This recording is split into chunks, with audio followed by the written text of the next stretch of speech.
Guys कैसे हो सब लोग। तो देखो हम क्या कर रहे थे, अपना शिखर बैच में हमारा हिस्ट्री क्लास चल रही थी और इसको जो हम कवर कर रहे थे, यहाँ पढ़ रहे थे आपका modern history C D S AFCAT S S C या कोई सा भी एग्जाम हो, सबके लिए इंपॉर्टेंट था। तो अब तक हमने क्या कवर कर लिया था, तो अब तक हमने ये समझ लिया था कि मॉडर्न हिस्ट्री में हमें क्या क्या पढ़ना होता है और कौन कौन आया, किसने क्या क्या काम किया। ठीक है, आज जो हमें कवर करना है, और हमने दो बैटल्स पढ़ ली थी, बैटल ऑफ प्लासी आपकी और बैटल ऑफ बक्सर। बहुत इंपॉर्टेंट बैटल है, इन दोनों को हम कवर कर चुके हैं अपनी क्लास में। आज हमें कवर करना है, तो आज हम कवर करने वाले हैं कुछ रेगुलेटिंग एक्ट और चार्टर एक्ट, और उसके बाद पढ़ने वाले हैं हम रिवोल्ट ऑफ 1857। तो देखो सबसे पहले बात करते हैं। देखो बैटल ऑफ बक्सर हुई थी। बैटल ऑफ बक्सर के बारे में हमने पढ़ा था कि जो बैटल ऑफ बक्सर है हमारी, ये बहुत इंपॉर्टेंट बैटल रही है। कब हुई थी तो आप जानते हैं, ये 1764 में हमारी बैटल हुई थी। किन किन के बीच में हुई थी, तो ये आपकी ब्रिटिश है ना, और तीन स्ट्रॉन्ग पावर ऑफ इंडिया के बीच में हुई थी, जिसमें एक मीर कासिम था। ठीक है, मीर कासिम था, और कौन कौन था आपका ये बताइए। मीर कासिम के साथ साथ हमारे दो लोग और थे, अवध के नवाब स्वाजू दौला। ठीक है, दो पढ़ा था हमने, एक स्वराजू दो पढ़ा था और यहाँ पे पढ़ा था। दोनों की स्पेलिंग में डिफरेंस था, तो हमने वो समझ लिया था। ठीक है, यहाँ और तीसरे जो थे उनकी बात करें तो वो थे आपके, कौन था, वो थे आपके मुगल अंपायर। हमने पढ़ लिया है मुगल अंपायर शाह आलम सेकंड। ठीक है, और एक थे यहाँ पे आपके शाह आलम सेकंड। कौन कौन पढ़ा था हमने, यहाँ पढ़ा था कि बैटल आपकी हुई थी 1764 में। ठीक है गाइस, कौन कौन इसमें लड़ा था। एक हमारा मीर कासिम था, सेकंड हमने पढ़ा था कि यहाँ पे हमारा सिराजुद्दौला था, और एक हमने पढ़ा था मुगल अंपायर शाह आलम सेकंड। ठीक है, ये दो लोग थे। सोलर डिस्टर्बेंस के लिए सॉरी चाहूँगा। ये तीन लोग थे और ये तीनों ही तीनों हार चुके थे। तो उसके बाद किसी और की हिम्मत नहीं हुई जो ब्रिटिशर से साथ लड़ सकता था, और यहीं से हमने समझा था कि अब ब्रिटिशर का जो है बोलबाला इंडिया में शुरू हो चुका था। ये समझ सकते हैं सबसे स्ट्रॉन्ग पावर अब इंडिया में कोई थी तो वो ब्रिटिशर्स थे। ठीक है, तो अब उन्होंने कुछ अपने राज स्टार्ट करे, हम उनको पढ़ने की ज़रूरत है। सबसे पहला आया रेगुलेटिंग एक्ट। एक रेगुलेटिंग एक्ट आता है, कब आता है, 1773 में।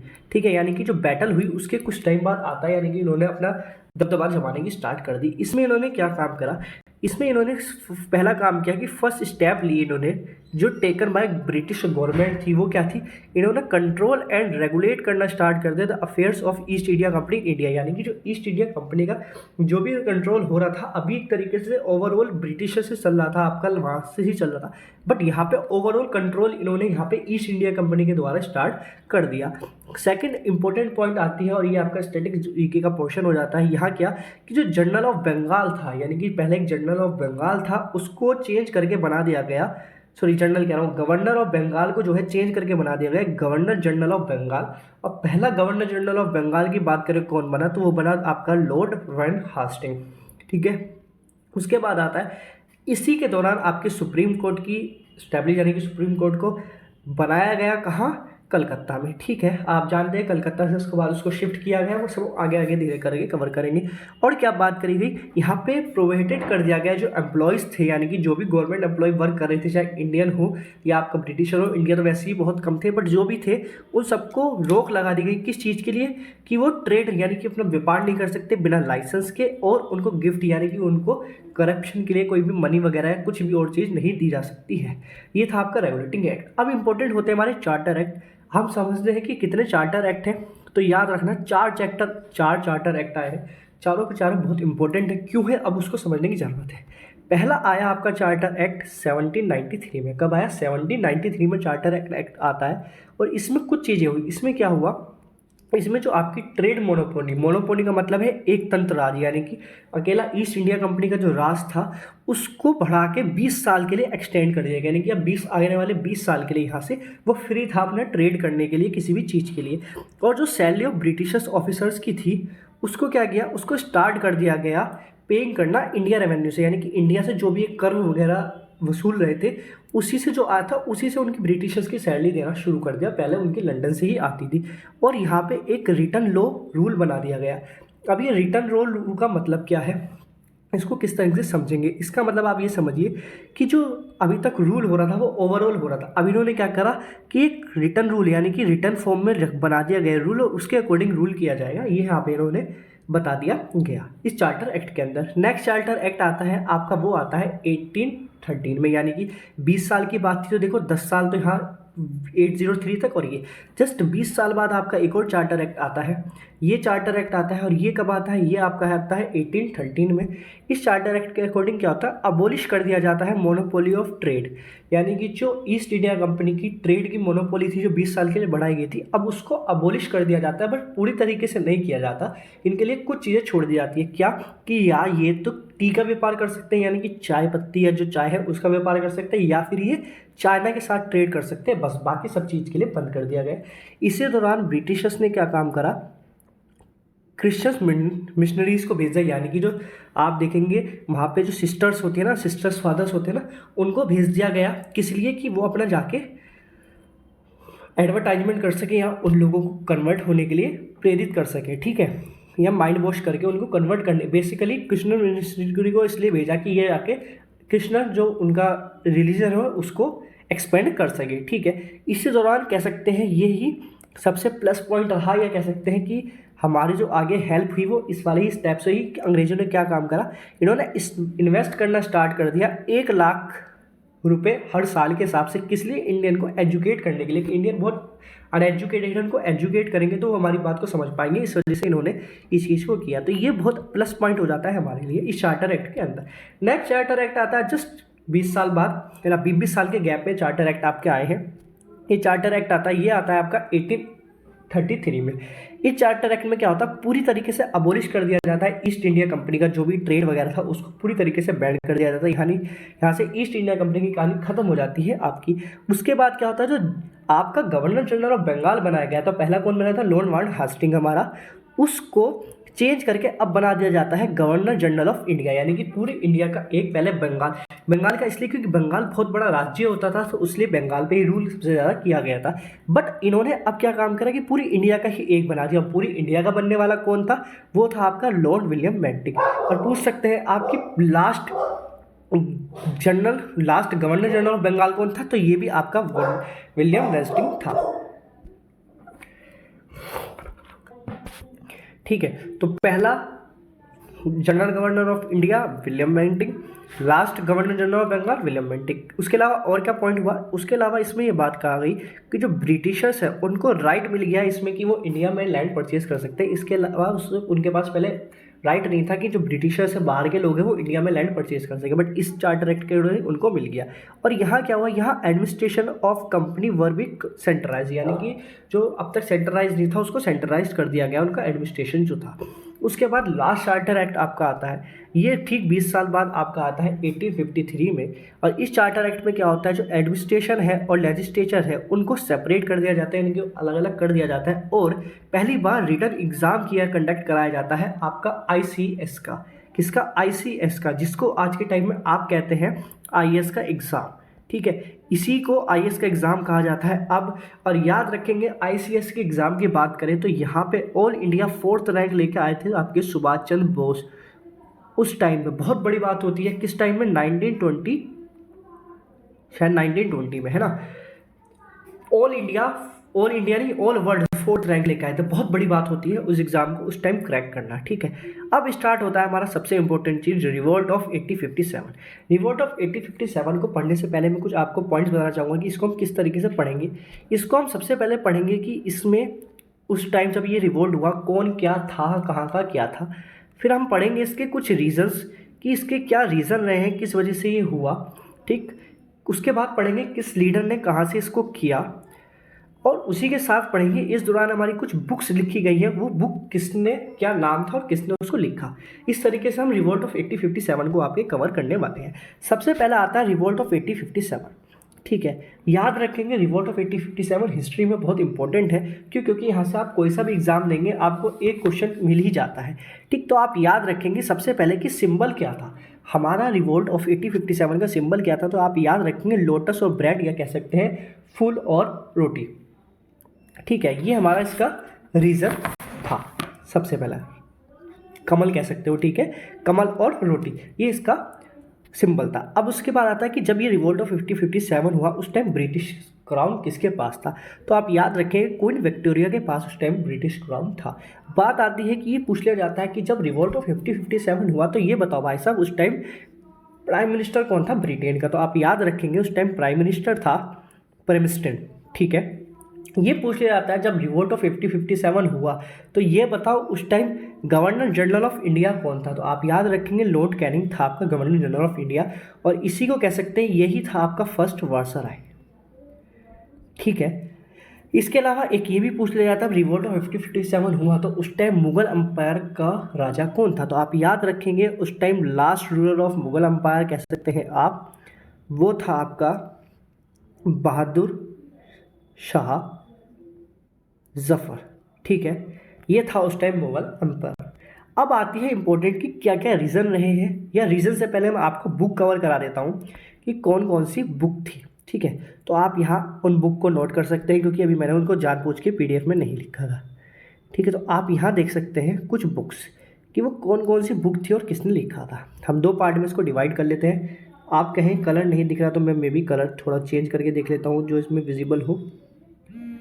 ये विजिबल है, हाँ थोड़ा ये विजिबल है, तो इसको हम देख लेते हैं। ठीक है, अब आती है बात, तो सबसे पहले आप बुक याद रखें, बुक का नाम था 1857। ठीक है, बुक का ही नाम है 1857। ये बुक लिखी गई है आपकी SN सेन के द्वारा। ठीक है, स्पेलिंग सही से लिख लेते हैं, SN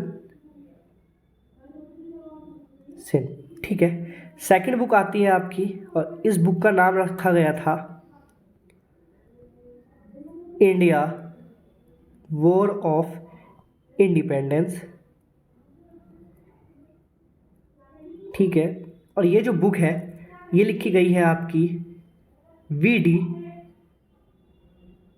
सावरकर के द्वारा। ठीक है, ये कुछ बुक्स है जो इनके बारे में लिखी गई, ये नहीं है कि ये उसी टाइम लिखी गई, ये कुछ बुक्स है जो रिवोल्ट ऑफ 1857 के ऊपर लिखी गई है। ये दो बुक है, पहले आप इनका स्क्रीनशॉट ले लीजिए, 1 2 3। चलिए अब और बुक के बारे में बात करते हैं कि और कौन सी बुक है। नेक्स्ट बुक की बात करी जाए तो थर्ड बुक आपकी आती है the sepoy mutiny and rebellion of 1857। ठीक है, ये आता है और ये लिखी गई है आपकी RC मुजम्मदर। ठीक है, इनके द्वारा ये बुक लिखी गई है। नेक्स्ट बुक की बात करी जाए, मैं इसको PDF में ऐड कर दूंगा, आप टेंशन मत लेना। ठीक है, अभी आप इसको समझिए। फोर्थ बुक की बात करूं तो फोर्थ बुक आई है आपकी poverty and un British rule in India. ठीक है, और ये बुक लिखी गई है आपके दी कांग्रेस लीडर कह सकते हैं या प्रेसिडेंट कह सकते हैं आपके दादा भाई नेहरू के द्वारा। ठीक है, दादा भाई नेहरू कौन थे, क्या थे, इनके बारे में भी कवर करेंगे। आप इतना समझ सकते हैं एक पर्शियन थे और ये पहले नेशनल कांग्रेस के कोई पर्शियन प्रेसिडेंट बने थे। ठीक है, ये बुक थी आपकी जो इंपॉर्टेंट बुक थी। अब आता देखो रीज़न, अगर रीज़न की बात करूँ तो क्या क्या रीज़न थे, तो मेन रीज़न था आपका पॉलिटिकल रीज़न था, सोशल रीज़न था, रिलीजियस रीज़न था और फाइनेंस रीज़न था। यानी कि रिवोल्ट ऑफ 1857 होने के कारण थे कि एक तो भाई तांत्रिक कारण था, एक सोशल रीज़न था, एक रिलीजियस रीज़न था और एक था रीज़न आपका फाइनेंस।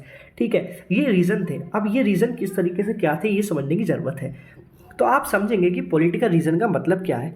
तो आप याद रखेंगे जो पहला रीज़न आता है पॉलिटिकल रीज़न, इसकी बात करूँ तो ये लगभग रहा आपका 1848 से 1856 तक। ठीक है, इसकी वजह क्या थी, यहाँ वजह थी आपका गवर्नर जनरल ऑफ इंडिया और उसका नाम है, किसकी वजह से ये ज़्यादा हुआ तो आप याद रखेंगे लॉर्ड डलहौजी। ठीक है, लॉर्ड डलहौजी की वजह से पॉलिटिकल रीजन डेवलप हुआ। क्यों? क्योंकि इसने क्या काम करा, इसने एक रूल लाया या कह सकते हैं इसकी एक पॉलिसी आई जिसका नाम था हड़प की नीति। ठीक है, उसके दौरान क्या करता था, उसके दौरान इसकी एक पॉलिसी थी, अगर किसी भी किंग का खुद का, ठीक है क्या याद रखेंगे, खुद का कोई सन नहीं है, ठीक है, तो उसका किंगडम एक तरीके से वो चलाने लायक नहीं है, उसके पास भले ही कोई और हो लेकिन उसका खुद का नहीं है। तो यानी कि अब ये जो किंगडम है या जो उसका ये राज्य है ये ब्रिटिश रूल के अंतर्गत आ जाएगा। और इनको क्या है, इनको एक तरीके से पेंशन मिलनी स्टार्ट हो जाएगी उस किंग को कि वो अपना जैसे जीवन जी रहा है, बट उसके पास कोई कंट्रोल नहीं रहेगा एडमिनिस्ट्रेशन करने का, और वो सारा कंट्रोल ब्रिटिश इंडियन कंपनी के बीच में चला जाता है। कुछ लोगों को सहमत जो थे उनके वेल एंड गुड, जो नहीं था उनसे ज़बरदस्ती इस चीज़ को छीना गया। तो ये पॉलिटिकल रीज़न बन गया। कुछ का भाई कुछ ने तो दे दिया, लेकिन कुछ राज्य ऐसे थे जिनके खुद के बच्चे नहीं थे बट गोद लिए हुए थे, या उनके भाई वगैरह किसी चीज़ का था, तो वो लोग इस चीज़ को कर सकते थे। बट इसने क्या करा, डलहौजी ने साफ उस चीज़ को हड़पना स्टार्ट कर दिया। तो यहाँ से एक पॉलिटिकल रीज़न डेवलप हो जाता है कि क्यों, क्योंकि भाई यहाँ एक तरीके से उन लोगों का आप प्रिंसेस स्टेट जो है उनका कंट्रोल छीन रहे हो। ठीक है, सबसे पहले बात करें तो इसने क्या काम किया, तो आप याद रखेंगे इसने पंजाब के रूलर हैं उन पर अटैक किया, और उस टाइम किंग थे पंजाब के आपके दिलीप सिंह। ठीक है, और उनको इसने इस चीज़ पे एडॉप्ट किया। और कब किया, याद रखना 1848 में। और 1849 में ही उन्हीं से इसने क्या काम किया, इसने देखा जब ये वहाँ गया तो इसने देखा एक बहुत अच्छे से पत्थर पे ये बैठे हैं और उस पत्थर पे बैठ के नहा रहे हैं, और वो पत्थर ही था आपका कोहिनूर। और इन्हीं से एक गिफ्ट करा देता है कोहिनूर को विक्टोरिया को, क्वीन विक्टोरिया को। ठीक है,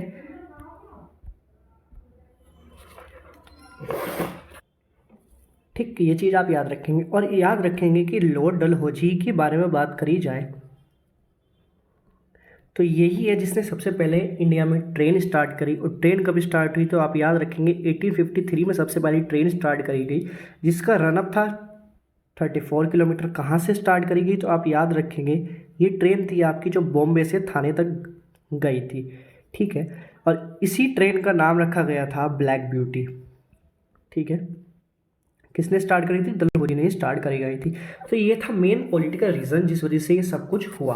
नेक्स्ट आपकी बात करूँ मैं, हाँ, तो आप याद रखेंगे कि पॉलिटिकल रीज़न तो था, लेकिन इसमें क्वेश्चन ये पूछ लिया जाता है कि कौन सी स्टेट आपकी रही या कौन से राज्य रहे जो सबसे पहले इस पॉलिसी के तहत हड़पे गए। तो आप याद रखें कौन सा लास्ट है क्या, तो कौन सी पॉलिसी थी, तो आप याद रखेंगे डॉक्ट्राइन ऑफ लैप्स।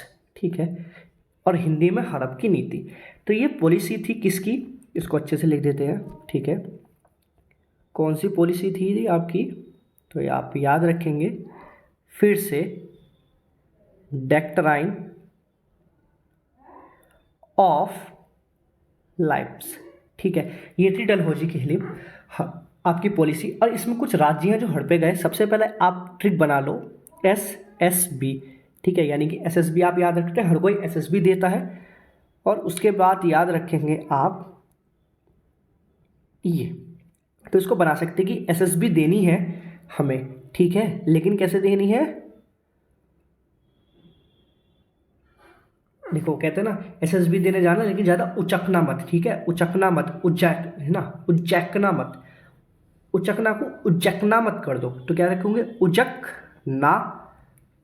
ठीक है, मत को बस के कर लेना। ठीक है, ये ट्रिक हो जाएगी। तो आप याद रखेंगे सबसे पहले जो स्टेट था जो हड़पा गया था वो था आपका सतारा। ठीक है, याद रखना क्वेश्चन बना हुआ है, कई बार SSC में भी ये क्वेश्चन आया हुआ है कि सबसे पहला ऐसा कौन सा स्टेट है जो इस पॉलिसी के तहत हड़पा गया था। सेकंड आपका आता है संभलपुर। ठीक है, उसके बाद आपका आता है बगत। ठीक, फिर आपका आता है उदयपुर। ये वो राज्य हैं जो इसके तहत हड़पे गए। फिर आपका आता है झांसी। ठीक है, क्योंकि रानी लक्ष्मीबाई की भी कोई संतान नहीं थी, तो आप याद रखेंगे झांसी। उसके बाद आता है आपका नागपुर। ठीक, उसके बाद आ जाता है आपका अवध। और अवध ही है आपका जो सबसे लास्ट में हड़पा गया था स्टेट। के की बात करें तो आप समझ सकते हैं के से था आपका कराची या कुरली। ठीक है, कराची नहीं कुरली, ये कुछ स्टेट थी जो ये आप याद रख सकते हैं, पीडीएफ में अपलोड में कर दूंगा, तो ये आपके हैं, आप स्क्रीनशॉट भी ले सकते हैं इनका। तो ये वो स्टेट थी जो आपकी सबसे पहले हट भी गई इसके तहत के था। कौन कब हट भी गई, तो याद रखना यहाँ से क्वेश्चन 100% पड़ता है। तो ये आपका फर्स्ट है और अवध आपका लास्ट है, ठीक। उसके बाद सोशल रीजन की बात कर लेते हैं कि भैया सोशल रीजन क्या था रिवोल्ट ऑफ 1857 का। तो आप याद रखेंगे, अब यहाँ आपका governor general of India change हो गया है, आ गया है 1892, और यहाँ बन जाता है आपका विलियम बेंटिक, ठीक है।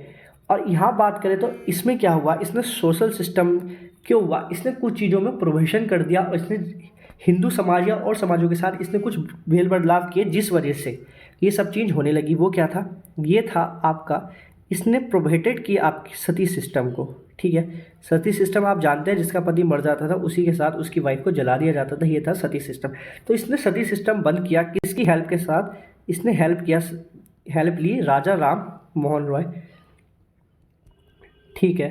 तो इनकी हेल्प से इसने सती सिस्टम को प्रोहिबिटेड किया और इसने विडो रीमैरिज एक्ट लाया। अब याद रखना, कई बार क्वेश्चन पूछा जाता है विडो रीमैरिज एक्ट कब आया, तो आप याद रखेंगे विडो रीमैरिज एक्ट जो है आपका, ये आया 1856 में। अब इसके द्वारा क्या हुआ, जो विधवा हो जाती थी हमारे हिंदू समाज में उनको बेदखल कर दिया जाता, बस इसने कहा कि उनको भी जीने का अधिकार है, क्योंकि छोटी एज में शादी होती थी, तो उनकी शादियों का इसने लाया। अब इसने क्या करा, इसने रिलीजियस या सोशल लैंग्वेज लोगों के हाथ के साथ खेलना स्टार्ट किया। लोगों ने कहा कि भाई ये बाहर के लोग हमारे समाज और उसमें आके उंगलियां क्यों कर रहे हैं, तो ये सोशल रीजन हुआ उनका, जिस वजह से इस पे रिवोल्ट ऑफ 1857 होने का कारण बढ़ा। नेक्स्ट आता है रिलीजियस रीजन, ठीक है। तो रिलीजियस रीजन में क्या होता है, तो मैंने आपको बताया था कि आपके थर्ड चार्टर एक्ट या सेकंड, बताइए कौन सा था, सेकंड चार्टर एक्ट के तहत आपके क्रिश्चियन मिशनरीज आती हैं जो अपने समाज को बढ़ाती है। तो ये था रिलीजियस कि वही वो हिंदू मुस्लिम कोई भी हो, उनको कन्वर्ट या उनको करने के लिए उसका चेंज कर रहे हैं माइंड। लास्ट आता है आपका फाइनेंशियल, ठीक है। इसमें क्या था, सैलरी वगैरह कि जो आर्मी में लोग थे, भाई सबसे पहले होते आगे इंडियन आर्मी के ऑफिसर, इंडियन लोग थे, उनकी सैलरी भी कम थी, उनके अलाउंसेस वगैरह भी कम थे, उनको फैसिलिटी भी कम मिल रही थी और उनको ही सबसे आगे रखा गया था। तो एक सैलरी बना रीजन कि भाई मेहनत वगैरह वो करते हैं लेकिन सैलरी उनको नहीं मिलती है। आता है कि आपकी क्रांतिकारी शुरू कहाँ से होती है, किस वजह से होती, तो आप याद रखेंगे इसका मेन रीज़न होता है आपका मंगल पांडे। अब इनके बारे में क्या है, तो आप इनको जानना पड़ेगा कि भाई ये एक मिलिट्री ऑफिसर थे, मिलिट्री ऑफिसर थे नहीं, ये एक इन्वेंट्री में थे, ठीक है, एक सेना में थे। और इनकी जो इनकी वजह से जो है क्रांतिकारी का एक तरीके कह सकते हैं, रीसेंट रीज़न इसको कहा जाता है, ठीक है। क्या कहा जाता है, रीसेंट रीज़न इसको, कि हाल फिलहाल का रीज़न पूछे तो ये। इसमें क्या होता है कि एक गन होती है आपकी, ठीक है, वो पहले वुडन की बनी हुई होती थी। किसकी बनी हुई होती थी, वुडन की। तो अब वुडन वन होने की वजह से वो क्या होता था, जब वो चलाई जाती थी तो कई बार वो फट जाती थी या कुछ और हो जाता है, यानी कि उसके चलाने वाले ही को ही नुकसान पहुंचता था।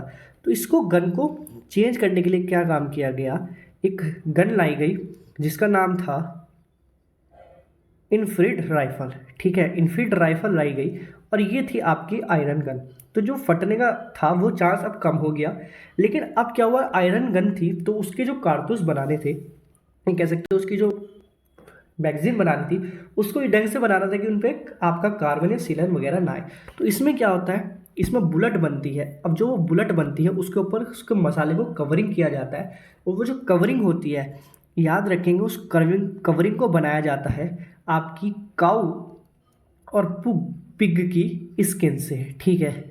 तो आप जानते हैं कि काऊ इंडियन में हिंदुओं के लिए माता होती है, और पिग आपके मुस्लिम में जो है बहुत उसको मतलब नहीं माना जाता है ना, उनके लिए वो अशुभ होता है।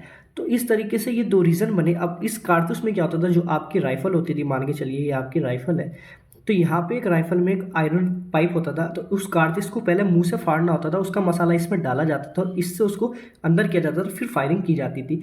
अब जहाँ हिंदुओं के लिए गांव माता है और पिग जो है मुस्लिम के लिए वर्जित है, तो वहीं अब वो दोनों ही इस चीज़ के खिलाफ थे कि मुंह से हम फाड़ेंगे तो हम जो है ये इनके अकॉर्डिंग हम इन्हें जो है इनको नरक मिलेगा और इनको जो है आग का सामना करना पड़ेगा। ठीक है, ये रीज़न हुआ था। अब हुआ क्या, इस चीज़ के मंगल पांडे जो वहाँ के लीडर होते हैं उनसे कहते हैं कि भाई ये ऐसे ऐसे और हमारे लिए ये खिलाफ है, हम ऐसे कुछ नहीं कर सकते। तो वो बोलते हैं। तो इसी तरीके से उस टाइम ऑफिसर होता है लेफ्टिनेंट बॉब। ठीक है, तो ये बोलता है अगर तुम्हारी काऊ माता है, यू इंडियंस, है ना, इंग्लिश में बोलते हैं you idiot Indians, if cow is your mother then buffalo is your father. अब ये चीज़ कह के वो क्या करते हैं, मंगल पांडे की गर्दन लेते हैं और उन कारतूस में मुंह पे उनके टच कर देते हैं। वो कहते हैं अब मैं तो, मुझे नर्क तो मिलना ही मिलना है, तो मैं अकेले क्यों जाऊँ, मैं इसको भी लेके जाऊँगा। वो क्या करते हैं, उस कारतूस को लेते हैं, पूरा फाड़ते हैं और बंदूक में लगा के उसको गोली मार देते हैं। ये मर जाता है, उनको बंद कर लिया जाता है। अब क्वेश्चन कई बार ये पूछा जाता है कि ये इंसिडेंट हुआ तो हुआ कब और उस टाइम किस, भाई मंगल पांडे किस रेजिमेंट के थे या क्या थे। तो अब इस चीज़ को आप याद रखेंगे, यहाँ पे आप कुछ पढ़ सकते हैं कि भाई ये अगेंस्ट थे ऑफिसर ऑफ, है ना, इंडिपेंडेंस रिवॉर्ड के। और ही वाज कहाँ से ये थे, तो याद रखेंगे 34 बंगाल नेटिव इन्फेंट्री में ये थे। ठीक है, मंगल पांडे के बारे में आप याद रखेंगे ये सब चीज़ें। और P53 राइफल। ठीक, अब इसके अलावा क्या होता है, इनको गिरफ्तार कर लिया जाता है। जब इनको गिरफ्तार कर लिया जाता है फिर इनको फांसी भी दी जाती है। तो इनको फांसी कब दी जाती है, तो आप याद रखेंगे 8 अप्रैल 1857 को इनको हैंग कर दिया जाता है। ठीक है, इनको हैंग कर दिया जाता है उस टाइम। अब आगे बात आती है कि इसके साथ और क्या हुआ, तो याद रखेंगे यहाँ से शुरुआत होती है आपकी रिवोल्ट ऑफ 1857 की। अब इसमें क्या होता है, उसके बाद जस्ट जब ये इनको हैंग किया गया उसके कुछ टाइम बाद मेरठ में क्या होता है, मेरठ में आपका 24 अप्रैल 1857 में, ठीक है, क्या 99 सोल्जर्स ने गोली चलाने से मना कर दिया, सेम रीज़न। तो उनको अरेस्ट कर लिया गया। और जब उनको अरेस्ट कर लिया गया तो उसमें से क्या हुआ, 85 को तो उम्र कैद की सज़ा सुना दी गई। ठीक है, और बाकी में क्या हुआ, जो बचे थे उन्होंने कुछ किया, रिवोल्ट किया। ठीक है, तो फाइनली क्या होता है यहाँ पे 10 मई 1857 में मेरठ से रिवोल्ट आपका शुरू होता है। ठीक है, जो सिपाही होते हैं ये सारे के सारे गोली चलाने से मना करके रिवोल्ट विड्रॉ करके 11 मई को 1857 में पहुंचते हैं दिल्ली। और दिल्ली पहुंच के आपके ये बहादुर शाह जफर को अपना लीडर मान के घोषित कर देते कि आप हमारे लीडर हैं। और इनके नेतृत्व में यहाँ से रिवोल्ट आपका दिल्ली से शुरू हो जाता है इनके लिए। लेकिन जब अंग्रेज़ों को पता चलता है तो वो क्या करते हैं, जस्ट 12 मई अगले दिन ही जफ़र को अरेस्ट कर लेते हैं। ठीक है, कहाँ अरेस्ट कर लेते हैं, उनको अरेस्ट कर लेते हैं हुमायूं टॉम। ठीक है, दिल्ली में ही है, नहीं गए हो तो देख कर आना, बहुत अच्छी जगह है। ठीक है, हुमायूं टॉम में कैद कर लेते हैं। और उसके बाद ये इनकी कहानी चलती है। अब ये था आपका मेन कहानी, क्या क्या रीज़न रहा, किस वजह से हुआ। अब आती है लिस्ट कि किसने कहाँ से रिवोल्ट किया और उसका लीडर कौन रहा, ये ज़रूरी है हमारे लिए जानना। ठीक है गाइस।